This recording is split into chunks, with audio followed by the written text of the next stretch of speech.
بسم اللہ الرحمن الرحیم۔ السلام علیکم ڈیئر اسٹوڈنٹس۔ آج یہ نعت کی تشریحات اپلوڈ کرنے جا رہا ہوں، اور یہ اس کا جو شاعر ہے یہ امیر احمد مینائی ہے۔ امیر احمد مینائی جو تھے ان کی جو پیدائش ہوئی تھی تو وہ 1828 کو ہوئی تھی، اور لکھنؤ میں پیدا ہوئے تھے، اور پھر ان کی جو وفات ہوئی تھی تو وہ 1900 میں ان کی وفات پھر ہوئی تھی۔ تو یہ امیر مینائی کی لکھی ہوئی نظم نعت کی تشریح کا آغاز کرتا ہوں۔ تو یہ نظم ہے ان کی نعت مبارک۔ تو سب سے پہلے تشریح کی طرف بڑھتے ہیں، اور سب سے پہلے جو شعر ہے تو یہ ہے: سوئی طیبہ بن کے ہم زائر چلے، شکر کی جا ہے دن اپنے پھر چلے۔ سوئی کی معنی ہے طرف، سمت، سمت سمت، سائڈ کو کہتے سائڈ۔ طیبہ مدینہ منورہ کا نام۔ بن کے معنی ہے بن جانا۔ ہم زائر چلے، زائر کے معنی زیارت کرنے والے۔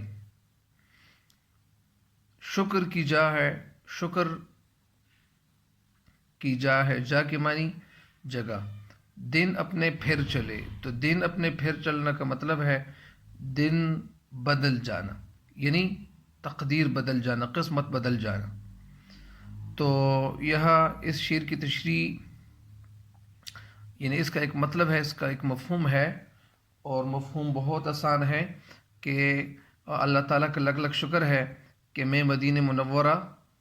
زیارت کے لیے، یعنی آپ صلی اللہ علیہ وسلم کی زیارت کے لیے میں مدینہ منورہ کا رخ کر رہا ہوں اور وہاں جا رہا ہوں۔ تو یہ اس کا مفہوم ہو گیا،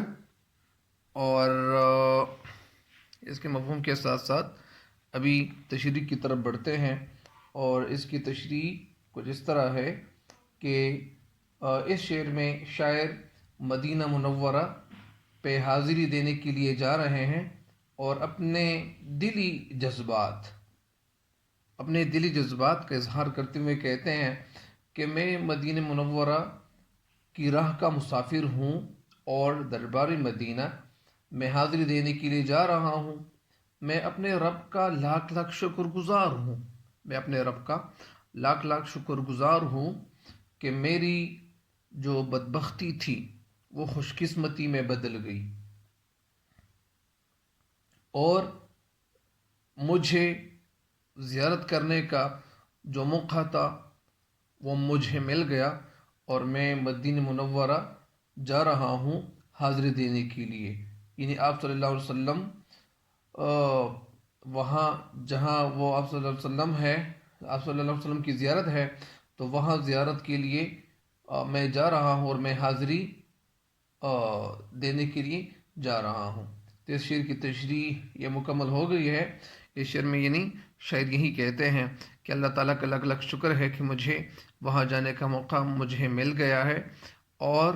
یہ اللہ کا لاکھ لاکھ شکر ہے کہ مجھے وہاں جانے کا موقع مل گیا ہے، اور یہ بڑی خوشی کی بات ہے کہ میری بدقسمتی جو تھی،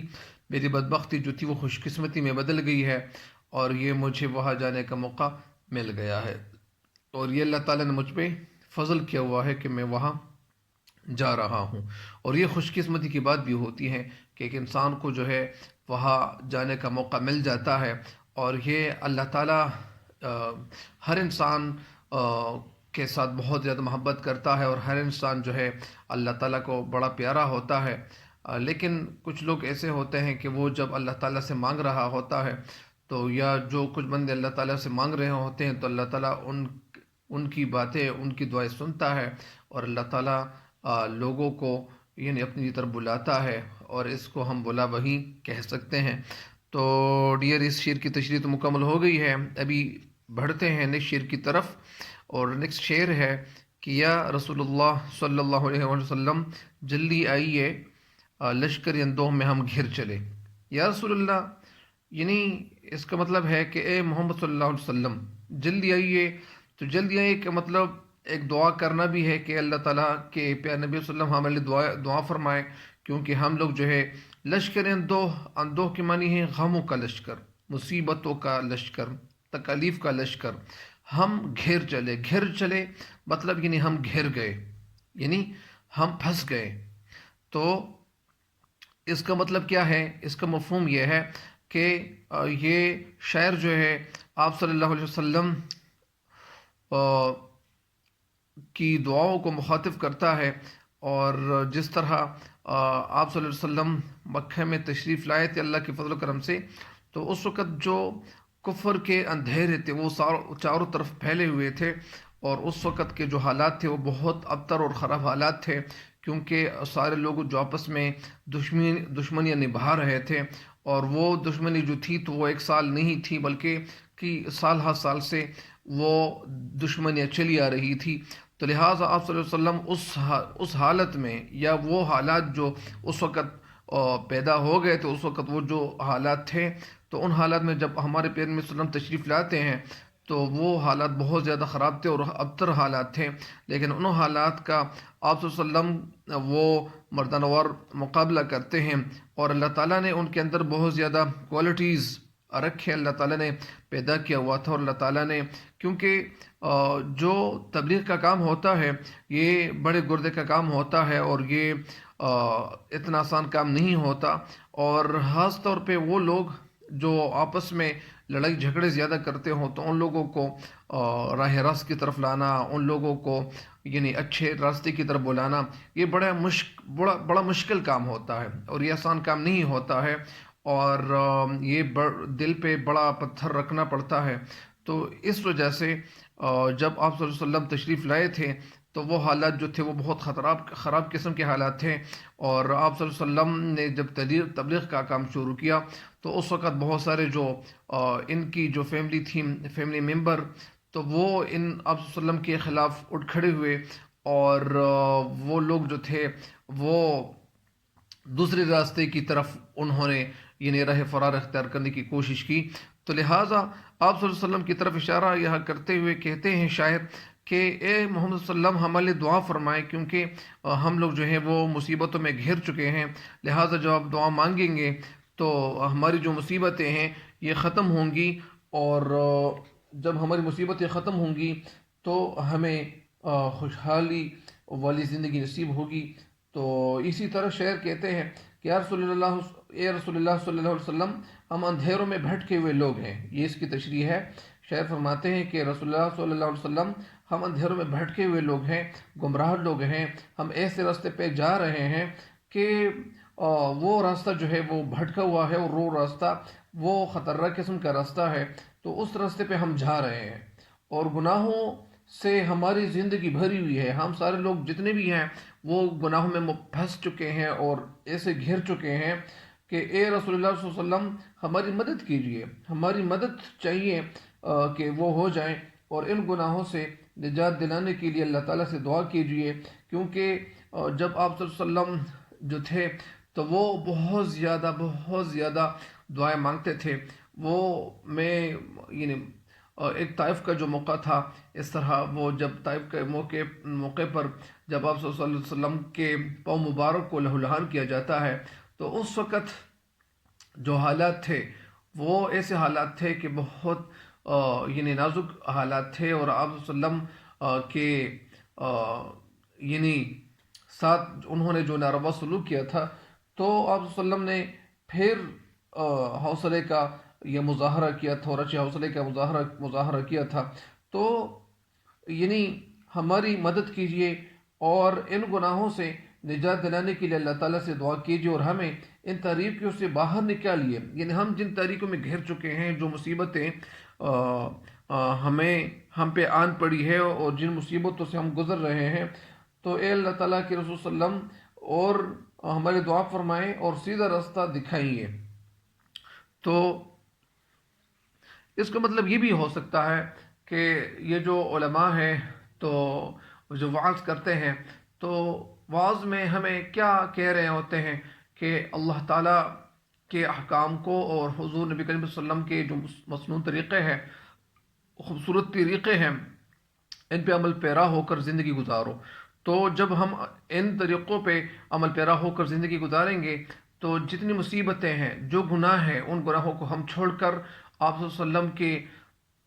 سنت طریقوں کے مطابق زندگی گزارنی شروع کریں گے تو انشاءاللہ یہ ساری مصیبتیں خود بخود اللہ تعالیٰ کے فضل و کرم سے ختم ہو جائیں گی، اور ہم ان مصیبتوں سے انشاءاللہ یعنی بخیر و عافیت نکل آئیں گے۔ تو یہ شعر نمبر 2 کی جو تشریح تھی وہ مکمل ہو گئی ہے۔ ابھی بڑھتے ہیں نیکسٹ شعر نمبر 3 کی طرف۔ کوشش کروں گا کہ میں زیادہ سے زیادہ اشعار کی تشریح اسی ایک ویڈیو میں اپلوڈ کر لوں، لیکن جتنی تشریح اپلوڈ کی تو انشاءاللہ اس کے بعد جتنی رہتی ہیں تو وہ انشاءاللہ پھر کبھی میں اپلوڈ کروں گا۔ تو ڈیئر یہ نیکسٹ شعر ہے کہ نخل دل میں تھے گناہوں کے جو برگ، نخل دل میں تھے گناہوں کے جو برگ، حب حضرت کی ہوا سے گر چلے۔ نخل کے معنی درخت، پتے، برگ کے معنی پتے، برگ کے معنی کیا ہے؟ پتے۔ حب حضرت، حب کے معنی آپ صلی اللہ علیہ وسلم کی محبت، آپ صلی اللہ علیہ وسلم کی محبت مراد ہے۔ گر چلنا یعنی نیچے گر جانا، نیچے گر جانا۔ اچھا، تو اس کا مفہوم یہ ہے، اس کا آسان نثر یہ ہے کہ گناہوں کے جو پتے میرے دل کے درخت میں اگے ہوئے تھے، میرے دل میں جو گناہوں کے جو درخت تھے وہ جو اگے ہوئے تھے، یا جو پتے میرے دل کے درخت میں اگے ہوئے تھے، گناہوں کے جو پتے میرے دل کے درخت میں اگے ہوئے تھے، وہ سب پتے رسول صلی اللہ علیہ وسلم کی محبت کی وجہ سے وہ درخت سے گر چکے ہیں۔ یعنی میرے دل میں جو درخت اگا ہوا تھا اور اس درخت پہ وہ جو پتے تھے، تو وہ پتے جو ہے آپ صلی اللہ علیہ وسلم کی محبت کی وجہ سے وہ سارے پتے جو ہے وہ درخت سے گر چکے ہیں۔ اس کی تشریح ملاحظہ کیجیے۔ شاعر حضور صلی اللہ علیہ وسلم کے کمال اور معجزے کا ذکر کرتے ہوئے کہتے ہیں کہ حضور صلی اللہ علیہ وسلم کی ذات جو تھی وہ باکمال تھی، وہ بہت تبرک والی تھی، مبارک ذات تھی، کہ اس کے ساتھ دل لگانے سے، یعنی آپ صلی اللہ علیہ وسلم کے طریقوں کے مطابق زندگی گزارنے سے اور آپ صلی اللہ علیہ وسلم کے طریقوں کے ساتھ عشق و محبت کو اپنی آنکھوں میں بسانے سے یہ معجزہ ہو جاتا ہے۔ یعنی یہ معجزہ ہوا ہے کہ دل و دماغ میں جو گناہ پیدا ہو رہے تھے، یعنی جیسے میں نے اپنی زندگی، یعنی میں سب سے پہلے گناہ کر رہا تھا، گناہوں میں مبتلا تھا اور میں گناہوں پہ گناہ کرتا چلے جا رہا تھا، لیکن جیسے میں نے آپ صلی اللہ علیہ وسلم کی جو بابرکت زندگی تھی، ان کو یعنی جو احادیث تھے ان کو اپنے سامنے رکھتے ہوئے میں نے عمل کرنا شروع کیا، تو اللہ تعالیٰ کا فضل یوں ہوا کہ آپ صلی اللہ علیہ وسلم کے سنت طریقوں کے مطابق اپنی زندگی گزار کر وہ گناہ جو تھے وہ ختم ہو گئے، اور ایک عجیب قسم کا کام مجھ پہ یہ ہوا کہ وہ دل و دماغ میں جو گناہ پیدا ہو رہے تھے، یعنی میرے ذہن میں اور میرے دل و دماغ میں جو گناہ پیدا ہو رہے تھے، جو سوچ پیدا ہو رہی تھیں اور جو ارادے پیدا ہو رہے تھے، تو اسی وجہ سے وہ پروان چڑھ رہے تھے، یعنی اس میں اضافہ ہو رہا تھا گناہوں میں۔ تو حضور صلی اللہ علیہ وسلم کی محبت اور عشق کی وجہ سے وہ میرے سارے گناہ جو تھے وہ ختم ہو گئے ہیں، وہ دھل گئے ہیں، وہ ختم ہو گئے ہیں۔ ختم اس لیے ہو گئے ہیں کہ جب ہم آپ صلی اللہ علیہ وسلم کے مسنون طریقوں کے مطابق زندگی گزارنا شروع کرتے ہیں، یا زندگی گزارنی شروع کرتے ہیں، تو اللہ تعالیٰ کے فضل و کرم سے وہ سارے جتنے گناہ ہم نے کیے ہوئے ہوتے ہیں تو اللہ تعالیٰ وہ صاف کرتے ہیں۔ تو میرے کے سارے گناہ جو تھے وہ ختم ہو گئے ہیں، وہ دھل گئے ہیں، اور جو انسان جو ہے، ہر انسان جو وہ سچے دل سے توبہ کرتا ہے تو اللہ تعالیٰ ان کے سارے کیے جو ہے وہ معاف فرما دیتا ہے، اور توبہ کرنے سے انسان کے دل کو بڑا سکون ملتا ہے، اور اللہ تعالیٰ ہر وقت اس انتظار میں رہتا ہے کہ یہ میرا بندہ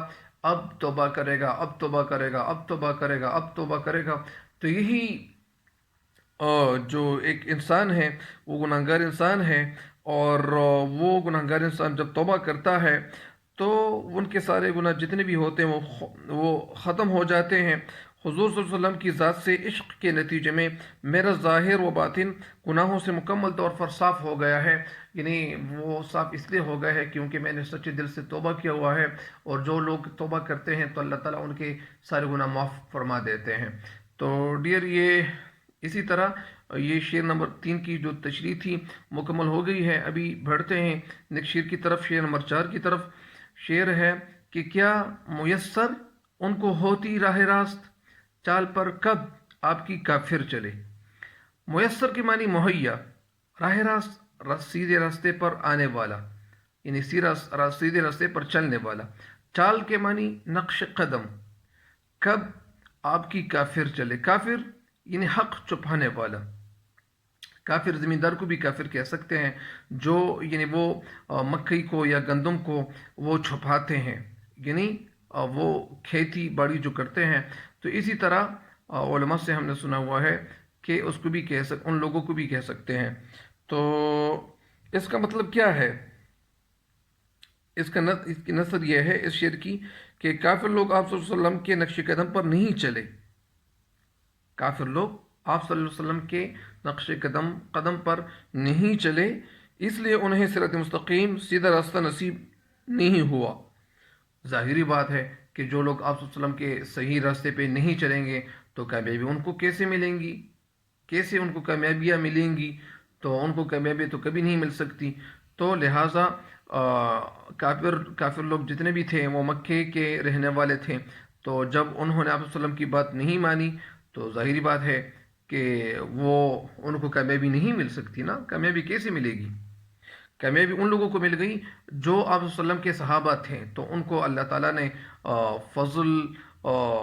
اپنا جو تھا وہ نچاور کیا ان پر۔ تو اس شعر کی تشریح کی طرف بڑھتے ہیں۔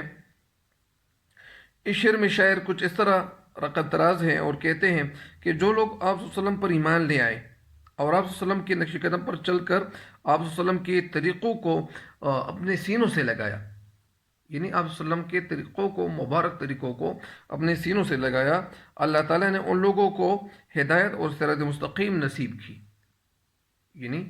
جو لوگ تھے، جن لوگوں نے آپ صلی اللہ علیہ وسلم کے مسنون طریقوں کو اپنے سینوں سے لگایا اور آپ صلی اللہ علیہ وسلم کی کہی ہوئی ہر بات کو انہوں نے مان لیا، تو آپ صلی اللہ علیہ وسلم کے مسنون طریقوں پر اپنی زندگی گزارنے سے اللہ تعالیٰ نے ان کو ہدایت کا راستہ کھول دیا، اور صراط مستقیم اللہ تعالیٰ نے ان کی قسمت میں لکھا۔ تو کافروں کو ایمان کی جو سعادت تھی، جو خوش نصیبی تھی، تو وہ یعنی کافروں کو ایمان کی سعادت اور خوش نصیبی وہ نہیں ملی، کیونکہ انہوں نے محنت نہیں کی تھی، اور جو لوگ محنت نہیں کرتے تو بغیر محنت کی کوئی چیز انسان کو مل نہیں سکتی۔ کہ وہ نہ تو ایمان لائیں، یعنی کافروں نے ایمان نہیں لایا، اور نہ انہوں نے حضور صلی اللہ علیہ وسلم کے باتوں مبارک کو، حدیث کو اپنا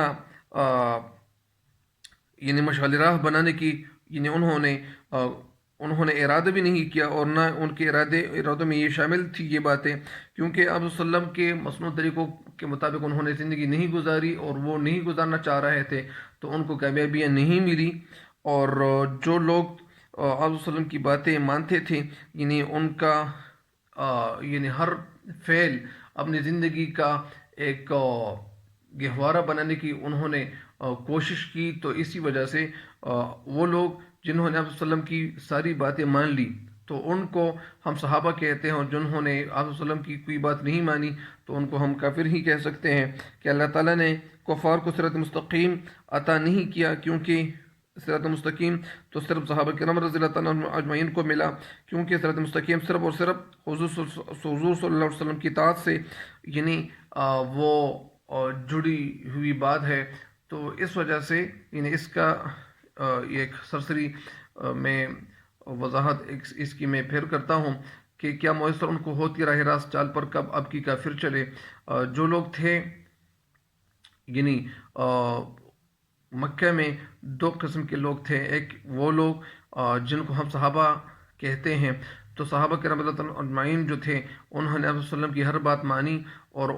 انہوں نے وہ سیدھا راستہ اختیار کیا. لیکن جو لوگ آپ صلی اللہ علیہ وسلم کی بات نہیں مانتے تھے تو ان کو کافر کہا گیا، اور ان لوگوں کو کامیابی نہیں ملی. اور جن لوگوں نے آپ صلی اللہ علیہ وسلم کی باتیں مانی تو ان کو دنیا میں اور آخر